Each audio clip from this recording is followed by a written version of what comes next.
हा जो प्रकल्प आहे, जी गोमाता जिला आम्ही राजमातेचा दर्जा दिला माननीय देवेंद्र फडणवीसांच्या नेतृत्वामध्ये, या महाराष्ट्रामधल्या देवेंद्र फडणवीसजींचं स्वप्न साकार करण्याच्या दृष्टिकोनातून सरस्वती प्रतिष्ठान कासराळीच्या माध्यमातून अमृतधाम गोशाळेचा अत्यंत एक चांगला प्रकल्प कासराळी येथे मोठ्या प्रमाणावर या भागातल्या गोवंशाची सेवा, शुश्रूषा, संवर्धन आणि हळूहळू भविष्यात पंचगव्य चिकित्सा असा सर्व दृष्टिकोन ठेवून ठक्करवाड परिवाराने उचललेलं पाऊल हे अतिशय समाजाला दिशा देणार आहे।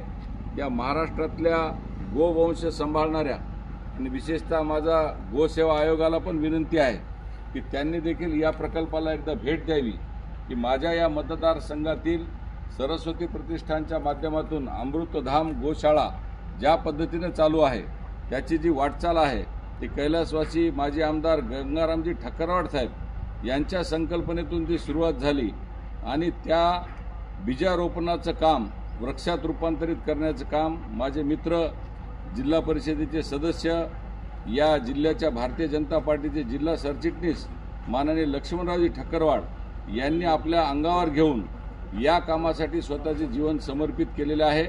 अतिशय चांगल्या पद्धतीने गोवंशाची वाढ झालेली आहे। या भागामध्ये शेण, गोमूत्र, दूध आणि त्याला उपजीविकेच्या दृष्टिकोनातून आमच्या या भागात असलेली जी जमीन आहे त्या जमिनीची प्रत वाढवण्याचं काम लक्ष्मणरावजी ठक्करवाड अतिशय तनमनाने करत आहेत आणि ते स्वतः उठून त्या गोमूत्राचं प्राशन पण करतात। त्यामुळे लोकांना जे सांगतात ते स्वतः त्यांनी पण त्या दृष्टिकोनातून अंगीकारतात। या ठिकाणी त्यांनी चालवलेल्या प्रकल्पाला आणि गंगारामजी ठक्करवाड यांच्या स्वप्नाला त्यांनी जे मूर्त स्वरूप देण्याचं जे काम केलेलं आहे, निश्चितच ते काम वाखाणण्याजोगं आहे। महाराष्ट्र शासनाला माझी विनंती आहे की सगळ्यांनी या प्रोजेक्टला पायलट प्रोजेक्ट म्हणून आपापल्या जिल्ह्यातल्या सगळ्या लोकांना हा प्रोजेक्ट आणून दाखवण्याचं काम करावं। देवेंद्र फडणवीसांचं स्वप्न कासराळीमध्ये साकार होत आहे, त्याबद्दल मी ठक्करवाड परिवाराचं मनापासून मी आभार व्यक्त करतो। या परिसरातल्या बिलोली, देगलूर व नांदेड जिल्ह्यातल्या शेतकऱ्यांनी या प्रकल्पाला अवश्य भेट देऊन या प्रकल्पाच्या माध्यमातून भविष्यात माझं जे स्वप्न आहे दूध डेअरी स्थापन करून बायोगॅसच्या माध्यमातून शेतकऱ्यांची आर्थिक उन्नती कशी करायची हे पहिले बिलोली देगलूरमध्ये पायलट मोडवर प्रोजेक्ट मी करणार आहे।